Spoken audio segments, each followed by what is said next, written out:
మా ఆశ లక్ష్మణ్ గారికి, ఆశ లక్ష్మణ్ ఉపాధ్యాయ నేత ఈ సభ విజయంతో కృషి చేశాడు. శ్రీహరి యాదవ్ పెద్ద నాయకుడు ఇప్పుడు టీఆర్ఎస్ పార్టీలో, కానీ రాత్రి 11 గంటల దాకా బ్యానర్లు పెట్టాం సిద్దిపేట అంతా. శ్రీహరి గన్ను నలుగురు కార్యకర్తలము సిద్దిపేట అంతా ఇదం అన్న. మీరు కూడా పుస్తకం తీసుకోండి. శ్రీహరి గారు మేము మళ్ళీ పీడిఎస్ గుర్తుకొచ్చింది. సిద్దిపేటలో అవి కడతా ఉంటే, బ్యానర్లు కడతా ఉంటే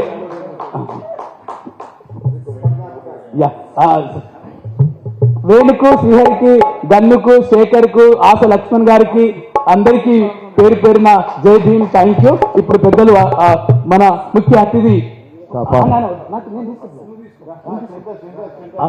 శంకరన్న మాకు వచ్చేటప్పుడు అతిథి వచ్చి రాండన్న నేనుందని చెప్పి ఈ కార్యాచరణలో భాగంగా సిద్దిపేటలో సమావేశం ఏర్పాటు చేద్దామన్న రోజు నుండి నేను సూర్యం గారు కలిసి శంకర్ని అప్రోచ్ అయ్యి ఆ తర్వాత కార్యాచరణ ఇక్కడ దాకా సక్సెస్ అయింది. దాని ముఖ్య భూమిక శంకర్ది.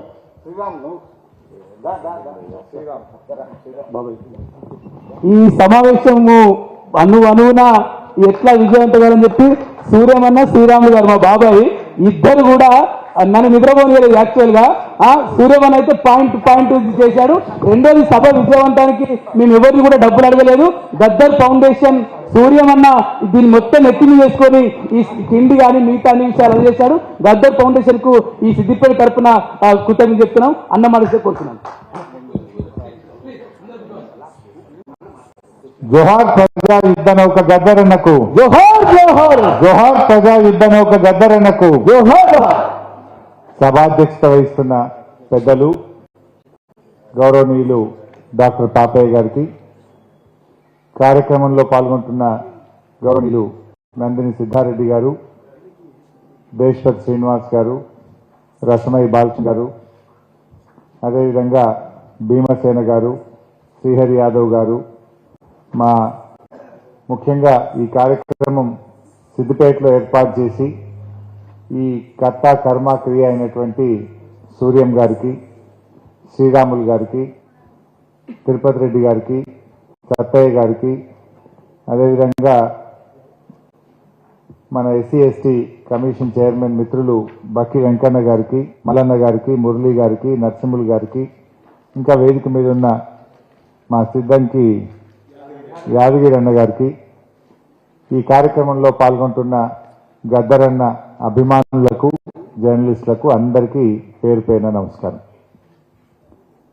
ముఖ్యంగా ఈరోజు సిద్దిపేటలో పుస్తక ఆవిష్కరణ పెట్టడం చాలా సంతోషంగా ఉంది. సూర్యం గారు ఈ కార్యక్రమాన్ని సిద్దిపేటలో నిర్వహించినందుకు, ఇంత మంచి కార్యక్రమాన్ని ఆయన నిర్వహిస్తున్నందుకు హృదయపూర్వకంగా వారికి ధన్యవాదాలు తెలియజేస్తా ఉన్నా.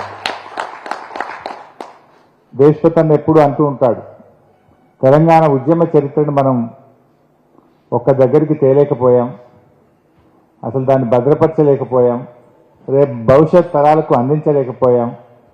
ఇది చాలా ముఖ్యమైనటువంటి గొప్ప పోరాటం కదా, ఈ మలిదశ పోరాటాన్ని మనం ఒక పుస్తక రూపంలో తేలేకపోయామని చాలాసార్లు దేశపతి గారు అప్పుడప్పుడు అంటూ ఉంటారు.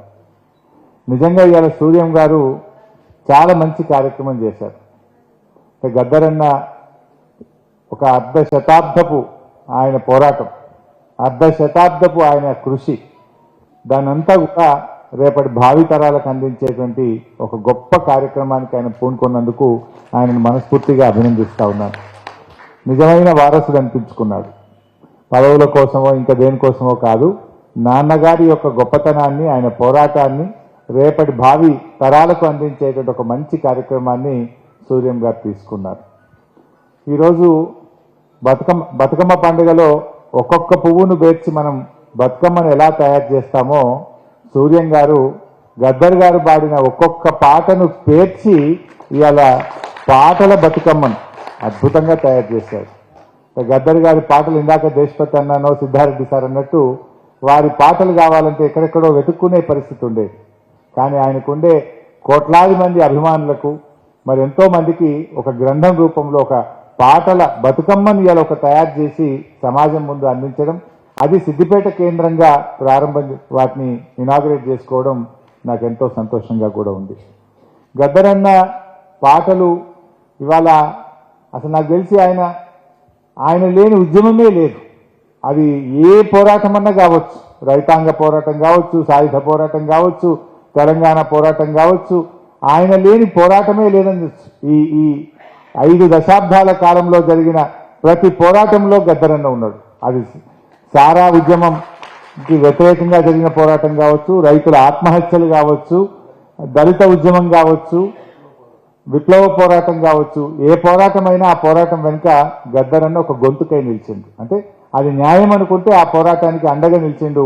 అన్యాయాన్ని ప్రశ్నిస్తూ అందరితో కలిసి పనిచేసినటువంటి వ్యక్తి గద్దరన్న గారు. నా అదృష్టం మలిదశ తెలంగాణ ఉద్యమంలో గద్దరన్నతో కలిసే అదృష్టం నాకు వచ్చింది. చాలాసార్లు మా ఇంటికి వచ్చి మేమందరం కలిసి భోజనం చేసిన గొప్ప తీపి జ్ఞాపకాలు కూడా నాకున్నాయి. గద్దరన్న మేము కలిసి అనేక సార్లు భోజనాలు చేసేవాళ్ళం. చాలా విషయాలు గంటల కొద్దీ ఆయన మాట్లాడేవాడు. అలాంటి జ్ఞాపకాలు నేను పదిలంగా ఎప్పటికీ కూడా గుర్తుపెట్టుకుంటాను.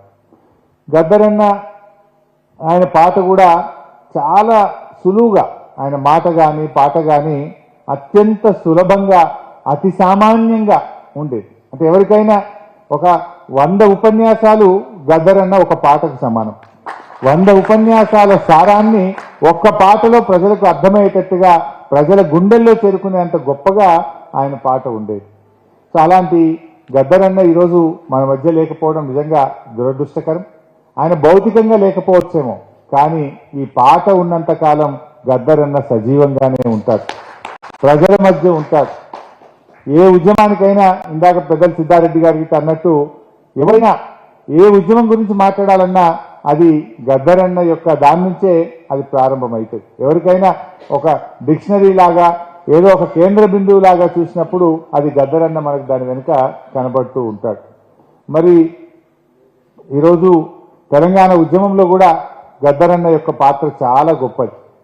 తెలంగాణ ఉద్యమంలో మేము మలిదశ ఉద్యమంలో డిసెంబర్ 23 ఇచ్చిన తెలంగాణ వెనక్కు తీసుకున్నప్పుడు మా రసమయ్య బాలకృష్ణ ధూమ్ధామ్ ప్రారంభించింది.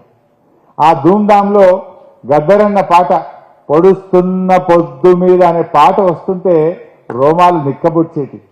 అసలు మొత్తం అక్కడ ఉన్న వాళ్ళందరూ ఉర్రూ తొలగిపోయేవాళ్ళు. నాతో కూడా వాడిచ్చింది. అంటే ఆ పాట ఎంత ఉర్రూ తొలగించేదంటే అసలు ఏ సినిమా యాక్టర్నో ఇంకెవరినో చూస్తే కూడా ఉండేది కాదు. అక్కడికి వచ్చిన వేల లక్షల మంది ఇట్లా ఉర్రూ తొలగిపోయేటువంటి దృశ్యాలు గద్దరన్న పాడుతుంటే చూసే అదృష్టం నాకు దొరికింది. అలాంటి తెలంగాణ మలిదశ ఉద్యమంలో కూడా ఆయన కాంట్రిబ్యూషన్ చాలా గొప్పది. అప్పుడు 2008లో మేమందరం తెలంగాణ కోసం కేసీఆర్ గారు నిర్ణయం తీసుకుంటే రాజీనామా చేసినాం. మేమందరం రాజీనామా చేసినప్పుడు 16 మంది దాదాపు రాజీనామా చేసినాం. ఎంపీలుగా కేసీఆర్ గారు, విజయశాంతి ఉండేది అప్పుడు లేదు, నరేంద్ర గారు, నరేంద్ర గారు ఉండేది. మేమందరం కూడా రాజీనామా చేసినప్పుడు అప్పుడు ప్రజా సంఘాల ఐక్య కార్యాచరణ సమితి అని ఒకటి ఉండేది.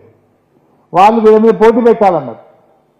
ప్రజా సంఘాల ఐక్య కార్యాచరణ రాజీనామా చేసిన టీఆర్ఎస్ ఎమ్మెల్యేల మీద పోటీ పెట్టాలని నిర్ణయం తీసుకున్నది. ఆ రోజు మన సిద్దిపేటలోని మల్టీపర్పస్ హై స్కూల్ గ్రౌండ్లో ఒక సభ జరిగితే ఆ సభకు 2008వ సంవత్సరంలో వచ్చిన గద్దరన్న వాళ్ళు తెలంగాణ కోసం త్యాగం చేసిండ్రు, వాళ్ళ మీద పోటీ పెట్టొద్దు అని చెప్పి స్పష్టంగా చెప్పింది. ఇదే తెలంగాణ ఐక్య కార్యాచరణ సమితి గద్దరన్న దగ్గరికి పోయి నువ్వు కరీంనగర్లో కేసీఆర్ మీద పోటీ చేయండి అని చెప్పి అడిగిండు. వాళ్ళు అడిగితే అసలు కేసీఆర్ మీద నేను పోటీ చేసేదేంటి, అసలు మీరు పోటీ పెట్టడమే తప్పు, ఈ పని మానుకోండి, ఒక మంచి ప్రయత్నం జరుగుతుంది అని చెప్పి వాళ్ళకి గట్టిగా చెప్పినటువంటి వ్యక్తి గద్దరన్న. అవసరమైతే నేను నిలబడి ప్రచారం చేసి గెలిపిస్తే వాళ్ళు త్యాగం చేసిండ్రు అని చెప్పి చెప్పిండ్రు. ఇన్ఫాక్ట్ ఆ టైంలో మా మిత్రులు కీర్తిశేషులు సోల్పేట రామలింగారెడ్డి గారు అప్పుడు 3000 ఓట్లతో ఓడిపోయింది. చాలా సందర్భాల్లో ఆయన గుర్తు చేసింది, ఇదే ఐక్య కార్యాచరణ తరఫున నిలబెట్టిన అభ్యర్థికి 3-4 వేల ఓట్లు వచ్చినాయి, మీరు అనవసరంగా ఎందుకు పెట్టిండ్రా పోటీ, ఒక ఉద్యమకారుని ఓడగొట్టిండ్రు, రామలింగారెడ్డిని ఓడగొట్టిండని అనేక సందర్భాల్లో ఆయన చర్చలు జరిగినప్పుడు మాటల సందర్భంలో గుర్తు చేసినటువంటి నేను మాటలు కూడా గద్దర్ గారి నోట విన్నాను. అట్లా ఆయన తెలంగాణ ఉద్యమంలో కేసీఆర్ గారు బాగా చేస్తున్నాడు, ఇది రావాల్సిందే తెలంగాణ, ఇది మంచి ప్రయత్నం జరుగుతుంది అని చెప్పి ఉద్యమానికి కేసీఆర్ గారికి అండగా కూడా గద్దర్ గారు నిలబడ్డారు. ప్రభుత్వం వచ్చిన తర్వాత కూడా ఒక చిన్న నాకు ఒకటి రెండు అనుభవాలు ఉన్నాయి గద్దర్ గారితో. ఓ రోజు మా ఇంటికి వచ్చారు. హరీష్ వస్తున్నా అని ఫోన్ చేసిండు. రండి సార్ భోజనానికి రండి అంటే వచ్చిండు. భోజనం చేసినాం. ఇగో మా తూప్రాన్లా నీళ్లు లేవు, నువ్వు ఇప్పుడు ఇరిగేషన్ మంత్రి అయినావు, తెలంగాణ వచ్చింది, మరి మా తూప్రాన్లో మాటిక చెరువే కదా, మాటిక చెరువుకు లిఫ్ట్ పెట్టాలి, అల్లివాక్కేలి. ఆ అల్లివాళ్ళలో నీళ్లు మస్తున్నాయి, ఆ అల్లివాక్కే లిఫ్ట్ పెట్టి మా తూప్రాన్ మాటిక చెరువుకు నీళ్లు తేవాలి అన్నాడు. అదెంత మాట అని చెప్పి వారు చెప్పిన 15-20 రోజుల లోపల శాంక్షన్ చేసి మళ్ళీ గద్దరన్న ఇంటికి మనిషినిచ్చి ఆ శాంక్షన్ ఆర్డర్ పంపించినాం. 8-9 నెలల్లోనే ఆ లిఫ్ట్ ఇరిగేషన్ పనులు పూర్తి చేసి గద్దరన్న చేతుల మీదుగా దాన్ని ప్రారంభోత్సవం చేసే అదృష్టం అవకాశం కూడా నాకు ఆ రోజుల్లో దొరికింది. ఇంకొక మంచి జ్ఞాపకం, ఓసారి కేసీఆర్ గారికి గద్దరన్న ఒక ఉత్తరం రాసింది. జిహెచ్ఎంసీలో పనిచేసే పారిశుద్ధ్య కార్మికులకు వేతనం 7,000 రూపాయలు మాత్రమే ఉంది, కనీస వేతన చట్టం కూడా వీరికి అమలైతలేదు. వాళ్ళు మొత్తం హైదరాబాద్ ఇంత అందంగా ఉందంటే, హైదరాబాద్ ఇంత గొప్పగా పరిశుభ్రంగా ఉందంటే వీళ్ళ చెమట చుక్కలే ఉన్నాయి, వీళ్ళకి అన్యాయం జరుగుతుంది కేసీఆర్ గారు, వీళ్ళకి న్యాయం చేయండి అని 2018 అనుకుంటా 2016-17 ప్రాంతంలో ఒక చిన్న కాగితం మీద ఉత్తరం లాగా రాసి కేసీఆర్ గారికి గద్దర్ గారు పంపించారు. ఆ ఉత్తరం మీదనే కేసీఆర్ గారు సంతకం పెట్టి, అప్పుడు సోమేష్ కుమార్ జిహెచ్ఎంసీ కమిషనర్ ఉండే, ఆ ఉత్తరం మీదనే సంతకం పెట్టి వెంటనే వీరు వేతనం పెంచేయండి అని దాని మీదనే ఆర్డర్ వేసిండు కేసీఆర్. బహుశా 7,000 నుంచి ఇప్పుడు 16,000, 18,000, 20,000 దాకా ఆ వేతనాలు పెరిగినాయంటే ఆ జిహెచ్ఎంసీ పారిశుద్ధ్య కార్మికుల వేతనాల పెంపు వెనుక కూడా గద్దరన్న కృషి, గద్దరన్న మాట అంటే కేసీఆర్ గారికి అంత గౌరవం. ఇలాంటి అనుభవాలు కూడా నేను దగ్గరగా చూసేటువంటి అదృష్టం అవకాశం కూడా ఆ రోజుల్లో నాకు దొరికింది. ఇక మా రసమయ్య గారు మిత్రులు గద్దరన్న విగ్రహాన్ని సిద్దిపేటలో పెట్టాలన్నారు. అది నిజంగా అది మాకు ఒక రకంగా ఒక గౌరవం. సిద్దిపేటలో గద్దరన్న విగ్రహం పెట్టడం అనేది ఒక గౌరవం. నేను మా మిత్రులు నరసింహులు కానీ, మా శంకర్ కానీ, శ్రీహరి కానీ, అదేవిధంగా మిత్రులందరితో కోరేది ఏంటంటే ఎక్కడ పెట్టాలనో ఒక మంచి చౌరస్తా మీరు సెలెక్ట్ చేయండి, ఆ విగ్రహం పెట్టించే బాధ్యత నేను తీసుకుంటాను. సో ఇట్లా ఏమంటారు, మీరు కూడా ఉంటారా? సంతోషం. శ్రీరాములన్న కూడా నేను ఉంటా అంటుండు, ఇది వెళ్తాం. సో ఇట్లా ఈరోజు ఈ పుస్తకాలు అనేటువంటివి నిజంగా ఒక సాహిత్య భాండాగారం. ఈ పుస్తకాలు రేపటి సమాజానికి అందుబాటులోకి తెచ్చి ఒక మంచి కృషి చేసినారు. నేను వారితో కూడా ఒక మాట ఏమన్నా అంటే, వీలైతే ఒక డాక్యుమెంటరీ, గద్దరన్న జీవిత చరిత్ర మీద ఒక మంచి డాక్యుమెంటరీ కూడా తయారు చేయండి అని చెప్పి నేను వారిని కోరిన, వారి కుమారుడిని కోరా. దానికి అవసరమైన సహకారం కూడా నేను అందిస్తా, అది తప్పక ప్రయత్నం చేయాలని చెప్పి కూడా నేను వారిని కోరడం జరిగింది. అయితే ఇప్పుడు ఇందాక పెద్దలు కూడా మాట్లాడుతూ ఈ గద్దరన్న స్ఫూర్తి కొనసాగాలి అన్నారు. నిజానికి ఎందుకు కొనసాగాలి?